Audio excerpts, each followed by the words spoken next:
Welcome, low ego action heroes. This is Debbie Levitt from deltacx.com, and let me make this microphone a little bit louder. Sorry, that was me breathing during the song. I forgot that this mic was on.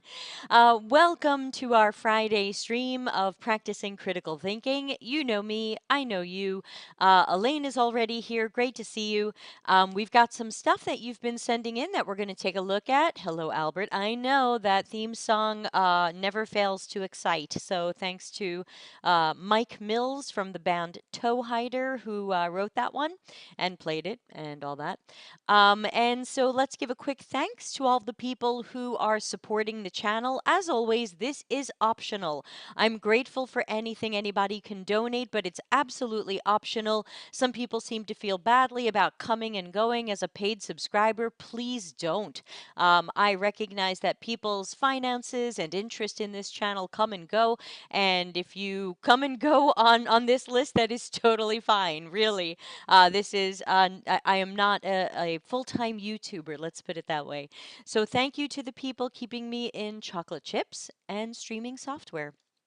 So, we're going to do a critical thinking stream today, and that means it's audience participation time.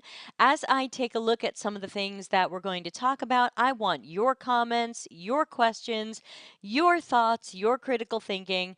Let's see what we all think. So, let me start with there's one that I had to open up in a not private browser. I don't know why LinkedIn wouldn't let me in without it. So we'll start with that one and then we'll go to the ones I can open in a private browser because I prefer that. Oops, I have to share my screen. Hold on. You know, I was hit all the wrong buttons. Let's see. How about that? Yes. Okay. Me, optional tip jar, chat room, shared screen. Okay. So this is Danish Jameson, who I appear to be connected to, but I don't think I know this person. I'm connected to many people. So let's see. Hello, Manuel. Danish says, hello, Alvina. Danish didn't say that. Danish says, product designer is not equal to a digital designer with UI design skill and UX design skill. So first of all, a red flag, immediate warning that it looks like we're going to have yet another definition of what's a product designer, what's a UX designer. A UX designer doesn't care about the business. A product designer care.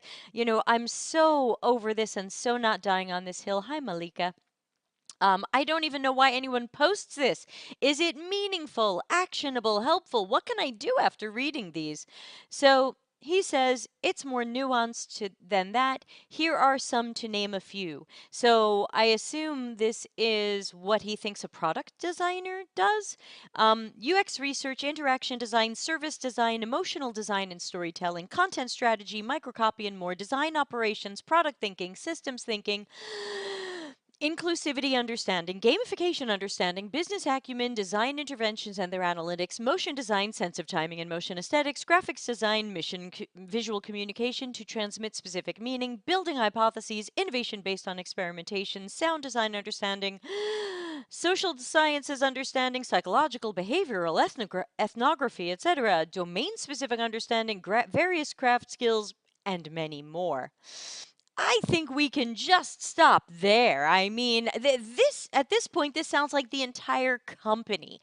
Look, there's nothing wrong with having. Hi, Steph. There's nothing wrong with having skills or experience in any of these areas. Any skill or experience you bring to a job is a bonus, is a benefit. Yeah, Elvina says it was easier to list everything a product designer doesn't do. Yes. Um, and yeah, I got it. Thanks. And again, some of these are may or not be relevant. Like I actually have a certificate in sound engineering. I've never used that in UX work because I've never had a sound-based project. So just because I come to something with domain knowledge or experience doesn't mean you end up using it. So to me, this post makes me afraid that especially the juniors and newbies are going to look at this and go, oh my gosh, I have to become good at all of these things. And let me say, you don't. You know, like anything else in life, the more things you can become good at, the better. But I don't want anyone to think that these are all required. I mean, yes, interaction design is required for UX design. There's a couple here we can't get away from, but in many cases, a lot of the things listed here are other people's jobs. Malika says, I still don't understand what is product design. I thought it was physical product design. Hey, you're not wrong. Product design was physical product design, still is, but now we have product design in UX or fake UX, and everybody's fighting over what it is and what it isn't. David, good to see you, says at many, many companies, product designers are UI designers who don't even do usability tests. Maybe they do some end to end UX research to UI design. Yeah, I right. At some, they do. Sorry, I read that wrong. At some, they do some end to end UX research and UX design. That's right. You really don't know what any job or title is until you read it. I've been looking at jobs that are like director of UX, head of UX, and it's like, you will make customer journey maps. And I'm like, the head of UX shouldn't be making customer journey maps. That's for the individual contributors. So, look, we have a lot of problems with titles, but things like this really just don't make a lot of sense to post. What's the point? You can only serve to make someone feel like they're not good enough because they haven't uh, gotten deeply into all of these. I'm not great at a bunch of these. So what's the point? Does not pass meaningful, actionable, helpful. So no thank you. No gracias.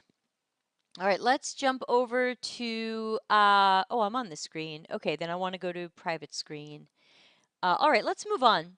So, did I get everything on the list today? Great. Okay. So, this one got sent to me and I was a little confused. It's an article from 2011, and it appears to be somebody responding to an organization that wanted to rewrite their manifesto. And this person seemed to be grumpy about that in some way, though I couldn't tell after skimming the article exactly how. And but the weirdest part is it from the title of it, it looks like it's relevant to us. Hi, Veronica. The title looks like it's relevant to our world. It says a proposal for the future of design education, which reminds us of a similar thing that Don Norman put out in, I think, 2019. But if you scroll through this, which I did, even though I don't know why someone sent me this, I wish I could find you. It looks like they are a graphic design organization that seems to be concerned about how at some jobs graphic design and front end development have been merging, and shouldn't, is this a threat to traditional graphic design? And then I guess how that plays into design school. And this person says design schools will become irrelevant. Sure, yeah, they mostly are. But I wasn't too sure what to think of this, only because I thought these sound like graphic designers worried about graphic design education and where that's going. And that's not my specialty, so I'm not really too hung up on it. I mean, ultimately, here we are 11, 12 years later, and it seems like, yeah, almost exactly 11 years later. And it seems like, well, we still don't know what we're doing. Our education is still a mess. And the more I look at the types of jobs that are out there, like mysterious, nebulous product designer, the more I realize, what education do you need to push Figma around? Education is good, but I think too many companies are trying to dumb down UX to, as you often hear, something anyone can do. I feel badly that Veronica says she loves this show because I've just decided that next year I'm going to do it every other week. It's kind of been every other week a little bit this year with all the Fridays I've taken off, so I just figured I'd make it official. Starting in January, critical thinking will be every other Friday. That way we can save ourselves up for a big rant every other week. So just a heads up there. Also, I am going to miss next week anyway because we're traveling. So it kind of felt like I was on an every other week cadence anyway. I figured I'd make it official. Okay, when you see the medium logo that it's going to be good. This is an article from 2020 from someone I'm not familiar with, and it's from UX Planet, which usually means garbage, though you can get surprised. And this says product design methods in a mind map. They're starting with a TLDR, which is nice of them. Let's see if we can make sense of their key point from this. If you are wondering when to apply which design methods, or if you are interested in a knowledge map of product UX design, this mind map may help you. Okay, so this is not how to mind map or how to organize your own product design work in a mind map. This is if you would like to make sense of when this person thinks you should try different techniques, they've mind mapped that. Albert says perhaps that is the reason they sent it. Even though it is related to graphic design 12 years on, many points in the article are the same. Maybe. I kind of didn't want to read that whole article, but who knows? So if I scroll through this and I try to get to some of the good stuff, here they're saying like these are quantitative research, these are qualitative research, though, again, I still don't believe in empathy mapping. There's a lot of storyboarding I don't believe in, and I would never say that mood boards are qualitative research. Anybody with me on this? Mood board, qualitative research? Unless it's qualitative stakeholder research, no. To me, a mood board is not research or qualitative. Someone help me out here. By the way, what's everybody drinking? The temperature dropped today, and I'm having decaf coffee with coconut milk. It's delicious. I get that fantastic Thai brand of coconut milk, and it's not sponsored, but so good. Mood board is qualitative research. Thank you, David. What? What? Yeah. Holistic view consumer journey map, which is a little weird. I think we call it customer journey map, but they're not wrong. Ecosystem map, okay. Um, I wouldn't put a service blueprint as a subset of business. I mean, really, a service blueprint is everywhere. A service blueprint is the true holistic view. I'm not sure it gets more holistic than a service blueprint. David says, never heard of such a thing. Elena says, is it a mood board an inspirational thing? Like when you take a bunch of magazine images and color splotches? I don't actually know. Elena, I think you're right. Mindy says, I had hot cocoa with breakfast. Hi. Hi. Sorry that my voice is a little bit low today, everybody. I've been voice acting my new book, and so my voice is a little bit more worn out than usual, which usually makes me a tenor instead of an alto. I joke it's my Kathleen Turner voice for those of you who grew up with the 80s. Um, Elena says BRB to search what a mood board is. No, you're not wrong.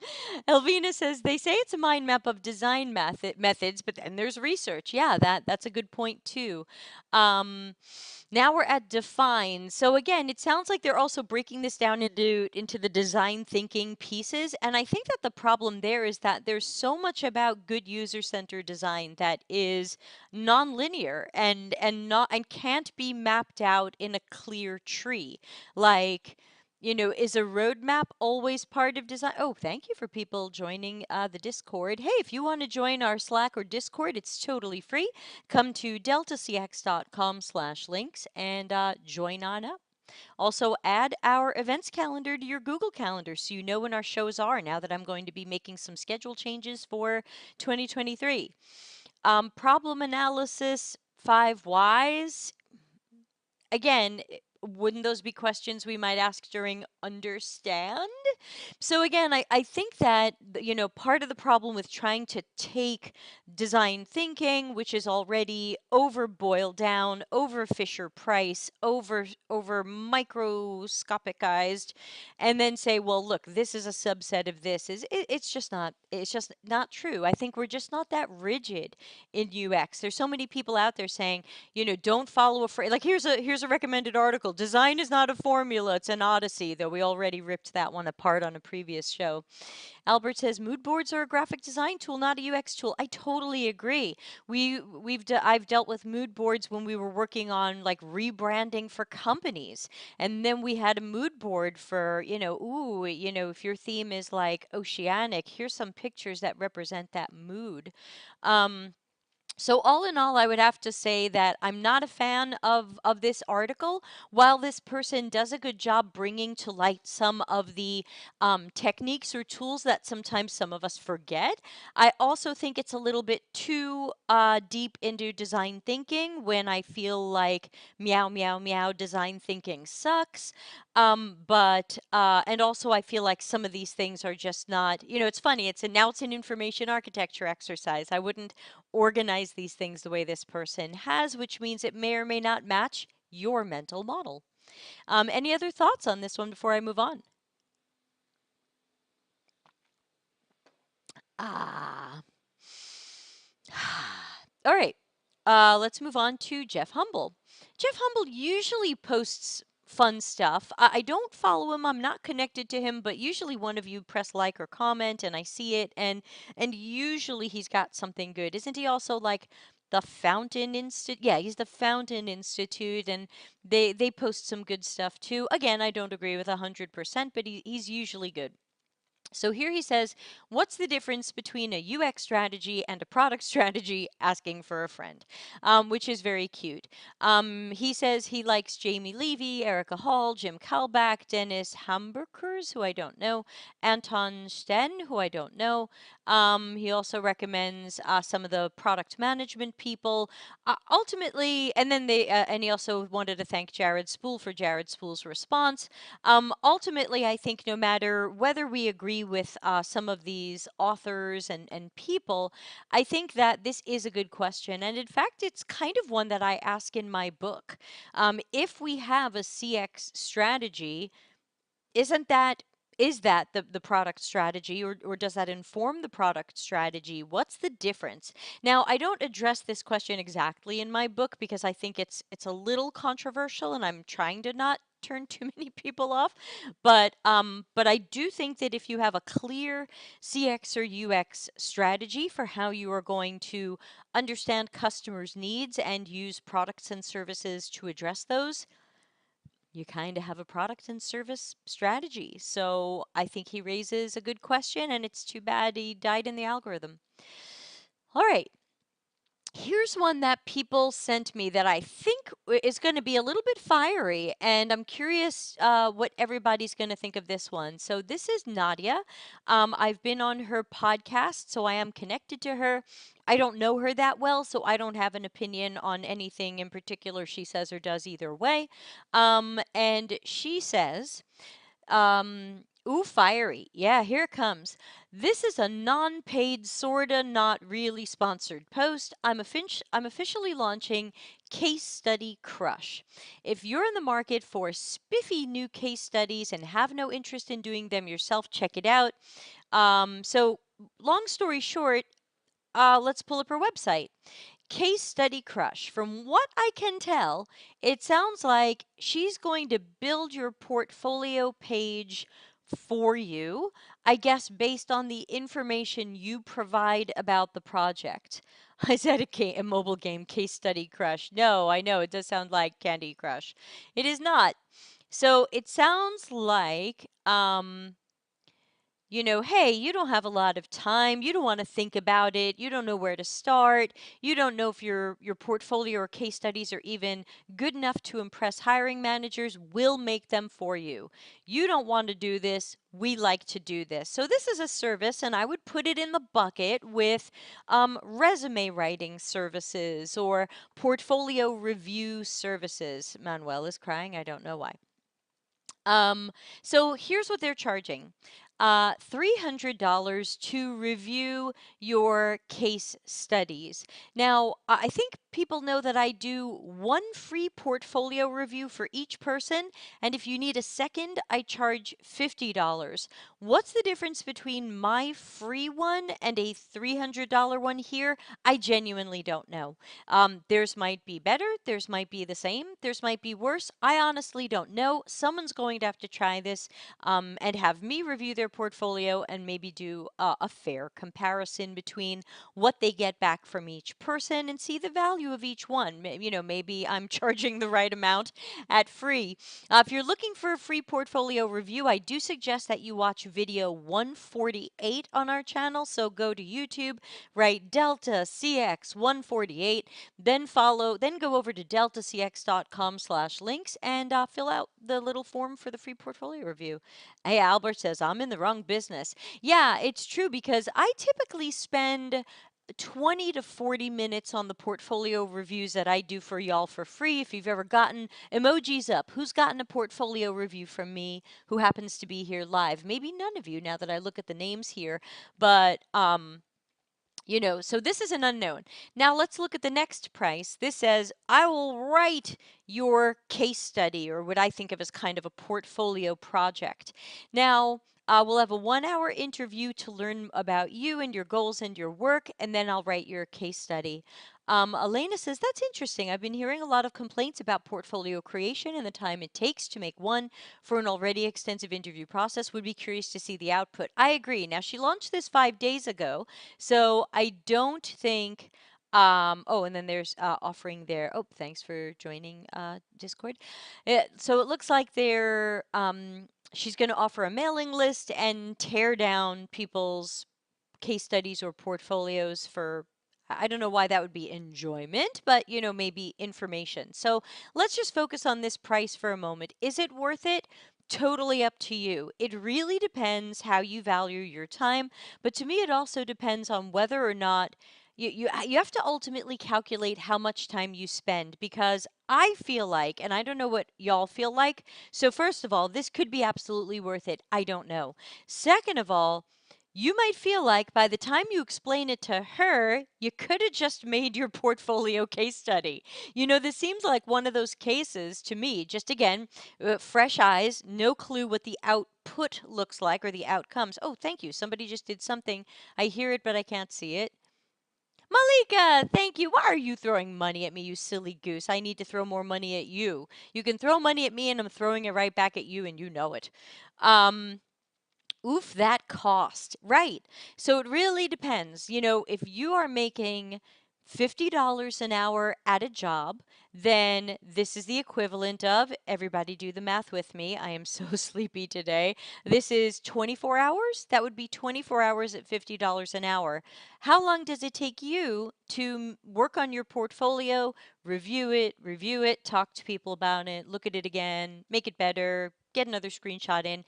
If you get paid 50 an hour and this takes you more than 24 hours, then this is a deal.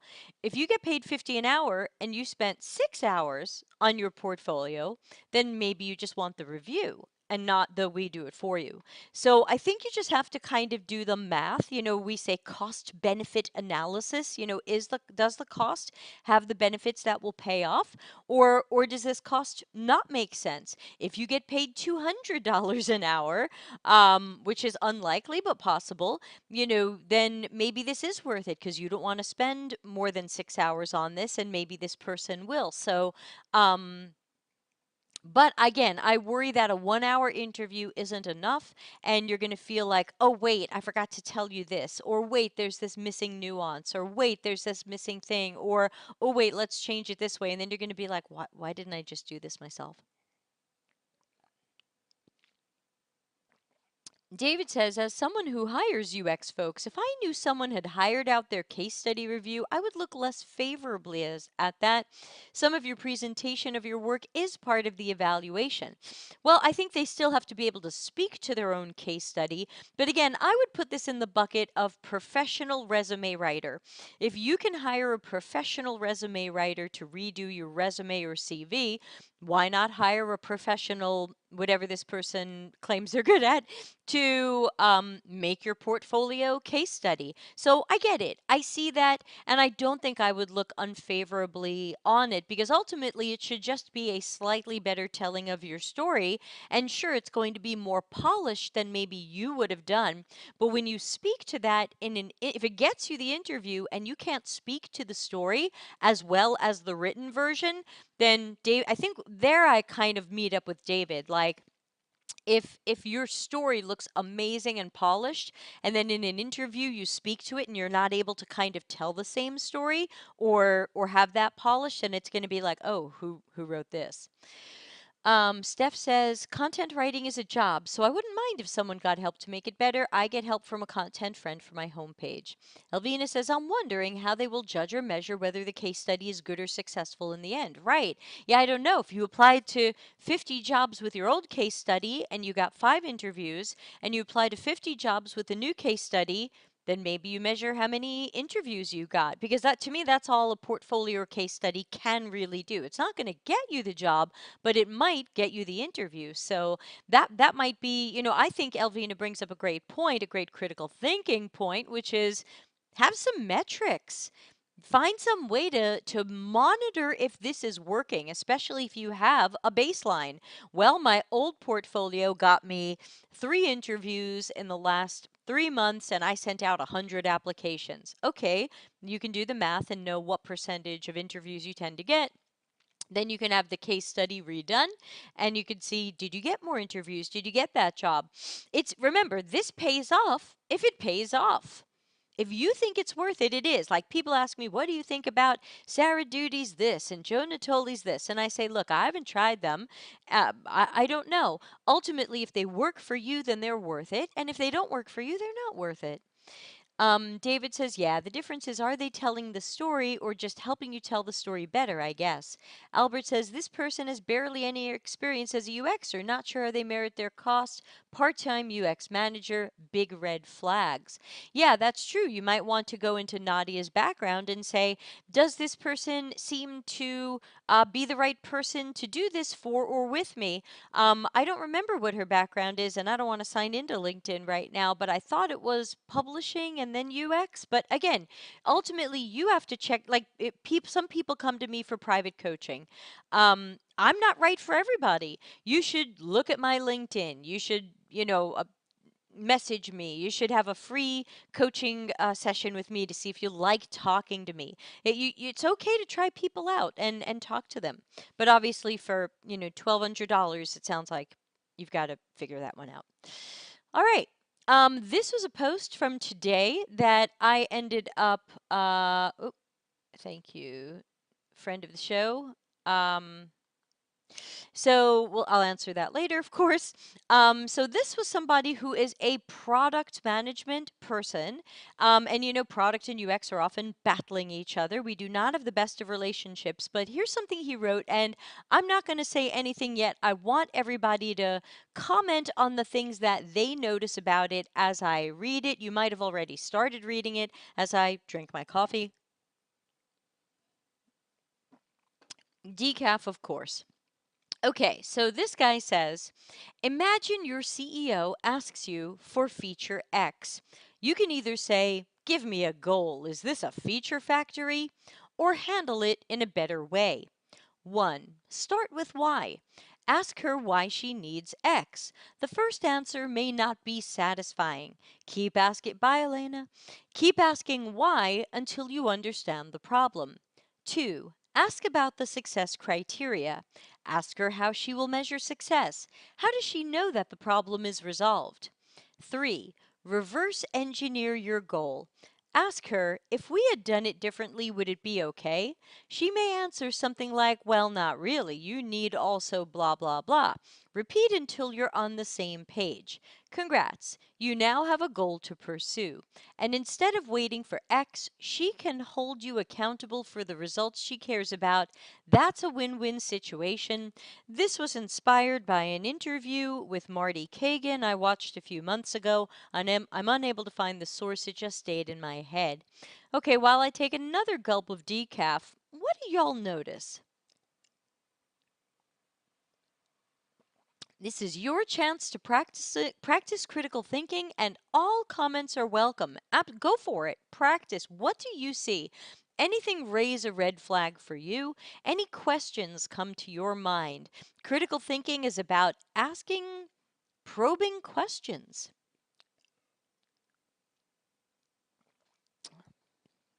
I'm going to wait. Somebody's got to be typing something. I wish I could see if people are typing so I know if I'm waiting for something. I'll give it a few more seconds. Feature driven, not big picture. Okay, like it. What does reverse engineering entail? Right? We don't know. That's a good question. How do you reverse engineer a goal? How do you reverse engineer a product goal? Why didn't we start with that goal?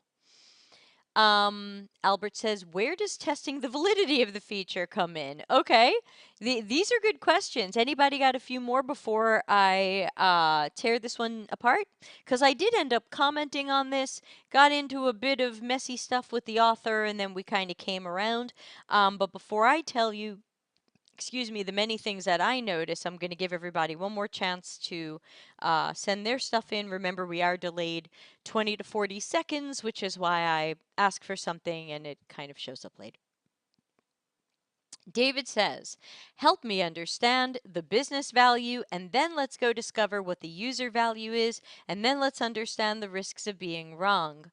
Elvina says, as a UX designer, why would I be in a win-win situation after this if it comes from we need X?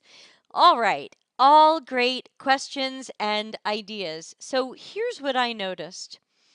Let's start it.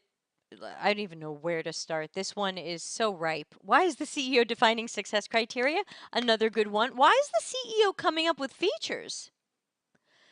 How small a company is this that the CEO is asking for features, that they are down at the product level?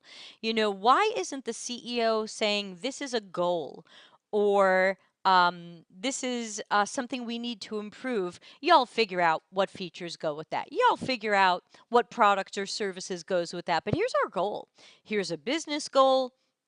Here's the word that's missing. Anybody notice that the word customer isn't here? The word customer is not here at all. The customer is not in the conversation. And I see this so much with product managers. Now, of course, they're not all like this. There are many wonderful customer centric product managers out there. But for whatever freaking reason, time after time, I see so much stuff coming from product managers or people claiming to be product leaders or especially some sort of product management trainer. The customer's not in the conversation. Why are we asking the CEO why she needs feature X? The question is, why would the customer need feature X? What customer problem are we solving? What do we know about the customer's tasks or workflows? What are we doing here and why? David got close there when he said, help me understand the business value. Let's discover the user value and understand the risks. I would kind of want to start with user value in a dreamy dream world, but I'll take what David said. If you want feature X, what's the business goal that this will solve? Don't tell me you need feature X. Tell me the problem. Tell me the business problem. Tell me the customer problem. If we're not clear on either or both of these, stop, research. Stop, drop, roll, everybody, Americans out there. Stop and research. So, this is a feature factory, and in fact, what this guy suggests continues the feature factory. It does not stop the feature factory. The definition of the feature factory is first we come up with features, we prioritize them, and we build them. We hope they work out for customers. This is the definition of the feature factory. The customer isn't in the conversation. You're just going to ask the CEO what he, she, they need until y'all get on the same page and you can go make the CEO happy and be accountable for the results that she cares about. It also sounds like there's nobody between the CEO and product managers. Are there really no levels of leadership? And are product managers really just order takers, where when the CEO says feature X, you say, how high do you want me to jump? Yeah, David says this is the very definition of a feature factory. It absolutely is. So he says is this a feature factory or handle it in a better way? Let's also remember that anytime you see an or like this, it's usually a false choice. The reality here is that there aren't these only two ways to handle it. It's not either give me a goal, is this a feature factory, or do what this guy says. Ultimately, there's a million things that could happen next. But yeah, I think is this a feature factory something that should come out of more product managers' mouths? I would love to see these people stand up to being order takers. They're supposed to be strategic. And here they are being told what to do and their answer is, "Well, give me a few good reasons and I'll get it on the list." Where's your critical thinking? Where's your customer centricity? Problem finding and problem solving, y'all. The customer was not in this conversation. They weren't even an afterthought. It wasn't even ask the CEO their success criteria and business need and why this makes sense for our customers. They're not even in the conversation. This is, I haven't read Marty Kagan's book, but I get the feeling I wouldn't like it. Every time I see something from Marty Kagan and Teresa Torres, I just feel like the customer is a freaking pawn that we just move around a board until a horse can jump on it. So, not having it. The customer is not just shouldn't just be in the conversation. The customer is the conversation. Do I have to put that on a shirt? Should I write that down? Put that on a shirt? We've got CX is the table and the customer is the conversation.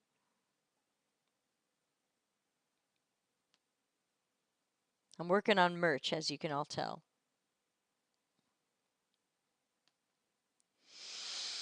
Milky Drop says, I fear I'm at a feature factory currently operating under the guise of a startup. Very common, especially at startups, and the problem is that startups claim to want product market fit, which means we're building the right thing for the audience that we are addressing.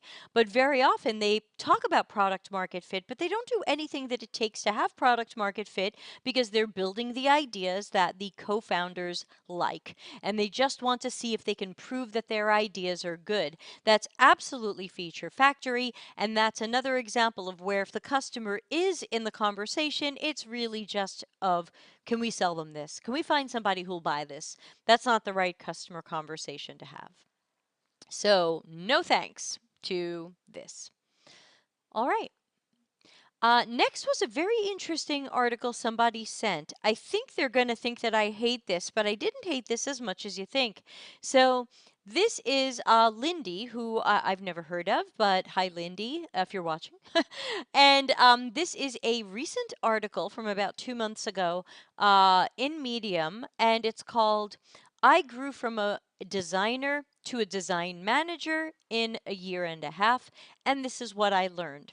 Now, very often we hear people talking about how, junior and mid levels shouldn't be managers and they're trying to inflate their titles and they're blah, blah, blah, blah. But if you read her story, and I did skim her story, what you actually learn is that she was a junior or mid-level designer, I guess maybe a mid-level, two people in the whole company. The design lead left and the company didn't replace them for a year and a half. That's the impression I got from this story. Let me see if I can find that. I don't remember where that was, but I think that was down here. With a year and a half of our design lead leaving and no replacement in sight, and two additional designers, now the team is 5, I took on the role of manager. So here's the interesting thing. As far as I can tell, when this person lost the lead, they just started playing lead. And this reflects some conversations I've had with some of you privately where you say, I'm a mid level. I don't really have a lead, And I say, you kind of have to start thinking like a lead. You're just going to have to get a little bit more strategic and all that. You're just going to have to grow up fast. And it sounds like she grew up fast. Now, does that mean she's a great manager? I have no idea. She might be, she might not be. This we don't know. But I thought the article was really interesting because basically, without a lead, she just basically started doing leadership things. She decided to synchronize with product managers and product directors so that UX and product managers were working better. Then they got a third designer on board. Then she made sure that there were retros, which is great. And it sounds like these were maybe even design retros, kind of like design critiques. Great. So again, you can see that without the title, she's kind of taking the lead. I apologize. I'm saying she, but I don't know her pronouns. Um, they started research ops. Their third designer said, "Hey, we got to do some research. Let's organize our research better. Let's make some templates for ourselves. Let's figure out what some of the guidelines are for the research we're going to do. Hey, this is a fast moving startup. Even if we can talk to 5 people, that's better than nothing."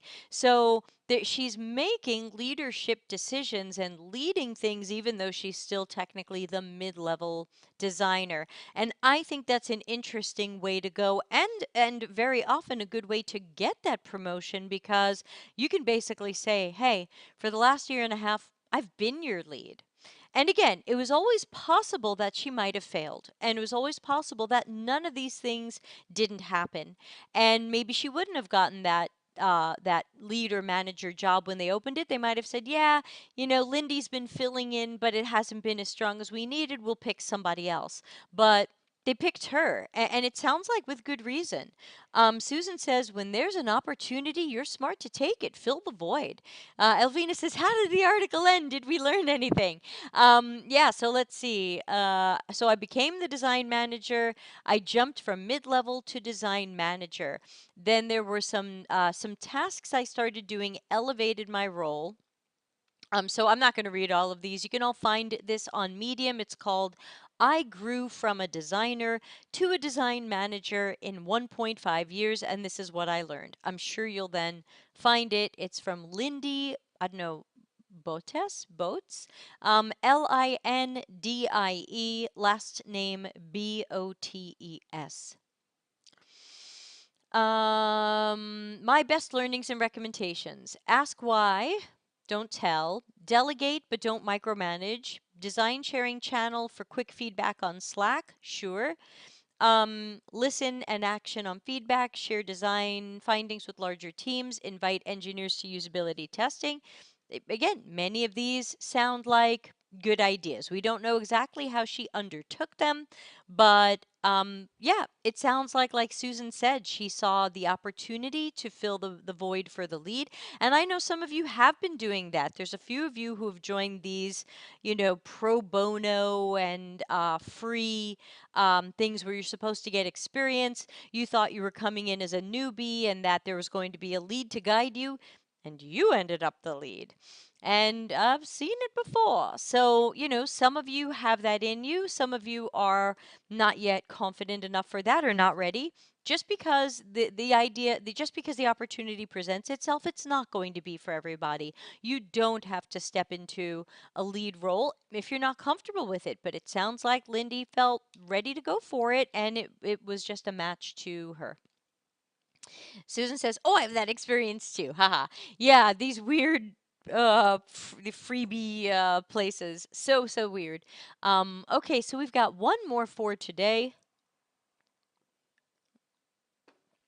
And before we jump on it, let's talk a little bit about next week's schedule, because I am going to be traveling at the end of the week. So, Monday is Think Out Loud, which I don't have anything planned yet, so feel free to go to deltacx.com/links and send something in.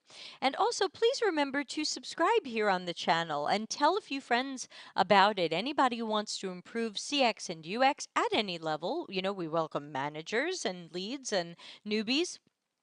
So please do subscribe and tell a few friends about it. So Monday is probably Think Out Loud if I come up with something to do. Thank you for LinkedIn user agreeing. And then Tuesday should be office hours with Dr. Nick. So I will just check with him that he's still free, and that should be Tuesday. Wednesday, I have no show planned. Thursday, we normally take off. And Thursday and Friday, I'm traveling. So there is going to be no critical thinking stream next week. But if you send stuff in at deltacx.com/links, I will hold on to it for the show that we will do Friday, November 18. Okay, let's look at our last one. And last one, of course, is a Delta CX celebrity, Hang Shu. He's been on our show. He's in our Slack community. We typically love him. But if you want to have critical thinking about something he's done, then we have to put aside our unending love for him and see what he's saying. And this was a long post, so I'm just going to have to hit some of the high notes here. But as I read it, comment in the chat room about what you think. What are your critical thinking reactions? Do you agree or disagree? Is he making a good point? Meaningful, actionable, helpful? Here we go. The New York City salary transparency law is a joke. I looked through the career pages of top tech companies that fought to delay and gut the salary transparency law as members of the Partnership for NYC lobbyist group. More than a quarter of them, including Google, Bank of America, IBM, Microsoft, and McKinsey, still do not display salary ranges at all. Meta gives only a single number.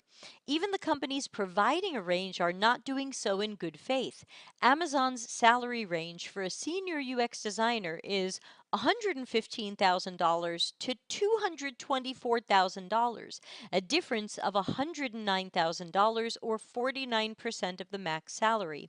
Other egregious offenders include American Express, 42%, Macy's, 40%. Up, see you, Susan. Thanks for coming. Goldman Sachs, 38%, Morgan Stanley, 42%, CNN, HBO, and Time Warner, 46%. Anything above a 30% difference in range completely negates the purpose of salary transparency. For example, CNN's ridiculously wide salary range of $113,000 to $211,000 can represent the salary of a new grad all the way up to someone with 10 or more years of experience. Why even bother to show the salary range at this point? It is impossible to use such a wide range to effectively negotiate a fair and equitable salary as a minority candidate. This will do nothing to close the racial and gender wage gap, where women still make only 82% of what men make. Thanks to Partnership for NYC's successful lobbying, the law itself is purposefully vague, as any company can easily argue that their salary range of over 40% was shown in good faith and avoid any legal consequences. On the bright side, Capital One, a consistent 15% across all levels, is a clear leader, followed by Etsy, 23%, Peloton, who I thought just had a big layoff, 23%, and New York Times, 23 to 27%. Albert says he is 100% on target. However, this is more indicative of a corrupt political system. Ooh, okay, that's big. We're going there. Where's my fire? Okay, so he then has like, here's what he thinks should happen. But again, this is really a call to action more for companies than I think for any of us, unless we're going to go to companies and demand these things. So, for example, if you care about fair and equitable salaries for women, BIPOC, neurodivergent folks, then ask your company to follow these simple ethical guidelines. Salary ranges should not exceed 25% of max salary ranges, especially when below 100,000, where every dollar counts in a city like New York City. Salary ranges should not be buried deep in a random paragraph. And so blah blah blah. Um, what do you all think about? He also had a chart here that he made of like these wide ranges. I would say recently for the jobs I've interviewed, they've normally given me a range within 30,000 dollars. Like this goes from this to plus 30,000 of what we just said. I'm hearing that a lot, or I typically just get a number. I'm also not in New York City. I'm not applying to anything in New York City since they typically want you on site. Anybody have any thoughts about salary transparency. Now, Hung has posted about this before because he was watching this lobbyist group and basically posting about how big companies were trying to kill the law that would force them to make their salaries public. And then ultimately he's saying, okay, the law got passed, but it's so weak that people can kind of easily get around it with these bizarre ranges. That's like when Colorado passed some sort of law that said jobs must list the salary, a whole bunch of companies started writing, we will not consider candidates in Colorado, which was probably not what the state of Colorado was hoping would happen. So ultimately, I think he's got a lot of good points. It looks like he's used solid data to back this up. I don't think he made up these numbers. I assume he's got real numbers. He always does so well on his posts. I'm jealous there. He's got lots of engagement, though, again, hypothetically, engagement doesn't necessarily turn out to anything else, but it's always neat to see people really loving his posts. He deserves it.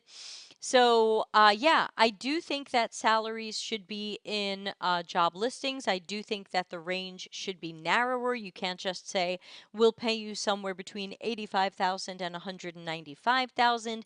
And also, there's a few instances recently where I've said, well, I'm going to want the high end of that range. And sometimes they've said to me, we can go a little higher. Well, then why are you giving me a fake range? Elvina says, "What's the deal with companies not disclosing the salaries?" Well, it's a lot of things. In some cases, they don't want their competitors to know what they pay because then they'll just pay a little bit more. The competitor pays a little bit more and maybe wins the same candidate. In many cases, these companies don't care about fairness and transparency.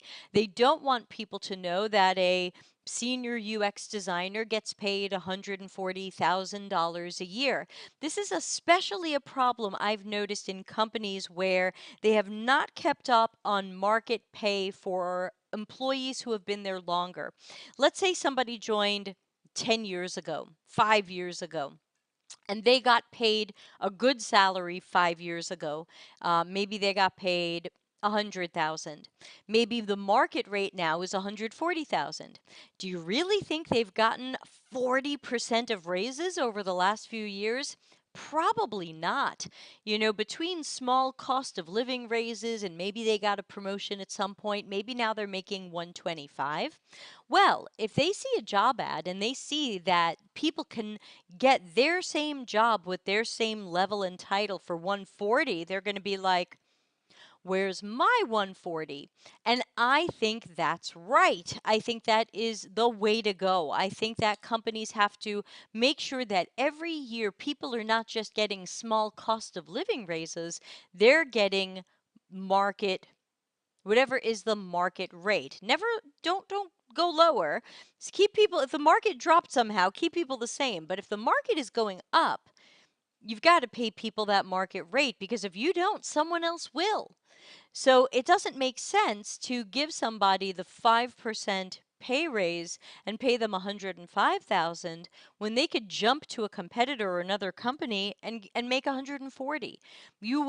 You will be better for diversity, equity, and inclusion. You will be better for retaining your employees. Everything is better when we are just honest and open about what these jobs pay and that we make sure that all the people currently working at our company that we budget not to give them the minimum viable raise, but that every year we pay them appropriate market salary. That's it. I mean, I saw at a previous workplace it was nearly impossible to, oh, I'll tell you a really bad one. Okay, so we had opened up a job for I guess it was lead UX designer. And we were going to pay a number. I'm just going to make up a number. 100,000. We were going to offer 100,000 for lead UX designer. Their manager was making, I think, 76 because they'd been there a long time. They'd gotten small raises, but they hadn't really gotten a big raise. And the company acted like they couldn't afford a big raise. Yet they're about to pay someone junior to this manager more than the manager's getting. How do you think that manager feels? That manager wants to know, where's my 100,000 or even more? I'm the manager. I should be making more than the lead. So it we know from the we can have sympathy for the company and go, okay, salaries are a can of worms, and every 6 months or a year we should be looking at them and making sure people are being paid market salaries for the level and job that they have. But a lot of companies don't. They always give the lowest raises they can, or no raises, or whatever. And then, boom, enough years go by where people are like, wait, I could get 150 for this job? Why am I getting 110?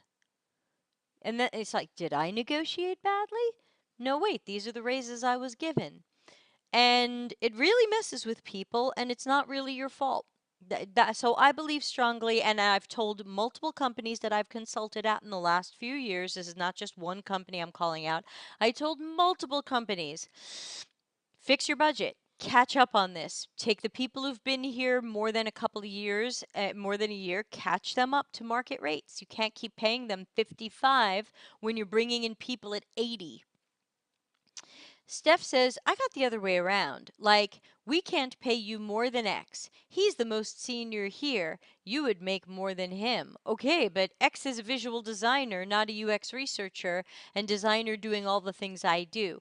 Right, and that often has to do with how companies categorize jobs. If they've decided that all designers are the same, or everybody in UX or UI is the same, then you're right. They're going to say, a UI designer should make the same as a UX researcher. And you might say, but they're not really the same job. Maybe I deserve to be paid more. Now, traditionally, UX jobs were paid more than visual and UI design jobs. This is why so many people about 6 or 7 years ago who were visual and UI designers just started calling themselves UX designers, because they thought if they could call themselves a UX designer, they would make more money. And some of them got jobs, and some of them made that money, and some of them did a good job, and some of them did a terrible job. So UX has traditionally been paid more than visual and UI. Steph says, but you can't be paid more than a Java developer. Why? Yeah, I tell people you should be paying UX peeps along the lines of what you pay back end developers. So don't pay them along the lines of what you pay marketing. Don't pay them along the lines of what you pay visual designers. Don't pay them along the lines of front end developers. Pay like back end developers. Ta-da. Oh, not sitting up tall today. There we go. Wearing my Junkiest Friday sweatshirt. So, thanks everybody for coming and putting up with the microphone I'm going to use for the next few days while the real one is set up in the vocal booth for the recording of the audiobook of my coming book. I am planning to put the Kindle version of my upcoming book on pre-order on Tuesday. Emojis up. Who's going to pre-order the Kindle version? The paperback will be available on December 2nd, and if I can get this voice acting done on time, the audiobook will be available on December 2nd as well. I'm anticipating that the audiobook should run 13 or 14 hours. So it is a little bit longer than your average book, but not nearly as long as Delta CX, much more digestible. Cody says, let me put these up on the screen. I spent my first year as a UX researcher in Nebraska at 55,000. Year 2 to 3, I was up to 70,000. Year 4 to 5, I was at like 82,000. I left for a position in Iowa and went to 140,000. Whoa, Cody wins. 2 months later, I accepted a position in the Bay Area and went to 190,000. 2.5 years later, I'm up to 215. Right. These are, and again, the Bay Area numbers look very different from the rest of the world. Let me tell you that. The Bay Area numbers are very different, and the cost of living is also very different. But, oh, thank you, Mindy. But of course, you can, oh, looks like my overlay didn't show up. Let's see. But of course, you can But that's a good example of how sometimes you have to leave the company to make the market rates, when in reality, these companies might have had a better chance of keeping Cody if Cody liked the job or liked it enough. If original job was paying 140, Cody might not have jumped. If second job was paying 190, maybe Cody wouldn't have jumped as fast. We don't know.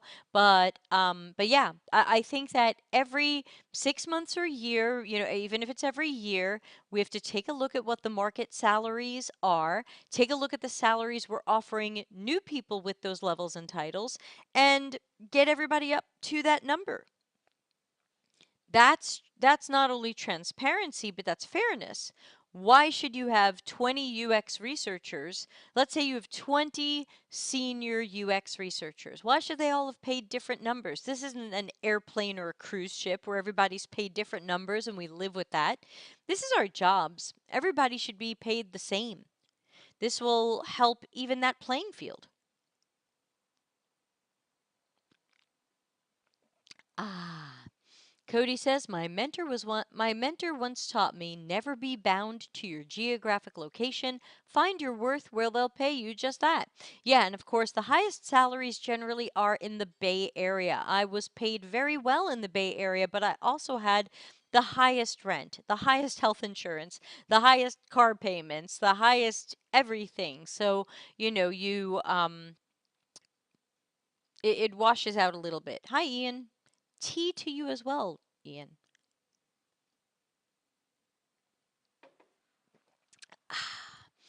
But yeah, and really, I would love to see people being paid Bay Area salaries, even Raleigh, North Carolina salaries, even Austin, Texas salaries, and getting to live wherever they want. Maybe they don't want to live in those cities, but they should be able to. If that's what the job, that's another thing. What if the job pays $215,000 and you don't want to live in the Bay Area? I think you should still get $215,000. If the company is open to remote working, why should you be paid less than someone else because you've chosen to live in a lower cost of living place? I think if the job pays 215, everyone gets 215. Ian says it's very typical here in Ireland too, Steph. I know that's unpopular. And what I've seen is that I've seen some companies do it by country. Like, oh, this is what we pay in Germany. Oh, you're in Portugal. Portugal's cost of living is X% lower than Germany. So we're going to pay you that difference. We're going to pay you 90% of what the Germans make. That's Steph. Should that be how it goes? I don't even want to think about it. I just want to go play cards with my boyfriend and roll into bed. All right, any last thoughts from anybody before we wrap up for today? I'll try to dream up a show for Monday if nobody sends anything in to deltacx.com/links. Oh, my logo's off the screen. Wacky. I better fix that. Oh no, my logo's not off the screen. It's me. I have something on it. Cody says, I agree with you, Debbie. Honestly, I think the talent in the Bay is not any better than anywhere else, so their output isn't worth it other than to adjust for the cost of living. Yeah, exactly. Nobody said that somebody living in Sunnyvale is more talented than somebody living in Raleigh, North Carolina, or Des Moines, or Belgrade, or my house. It's if this person meets your standards and is good enough to work at your company, whatever that company is, then they're good enough to make the money that you're paying. That's how I feel. Elvina says, thank you. Have a nice weekend, everyone. Yes, everyone have a super weekend. Make it fun. Stay cool or warm, depending upon where you are. And I hope to see everybody on Monday. Thanks. Customer centricity as business intelligence. Visit deltacx.com to learn why we are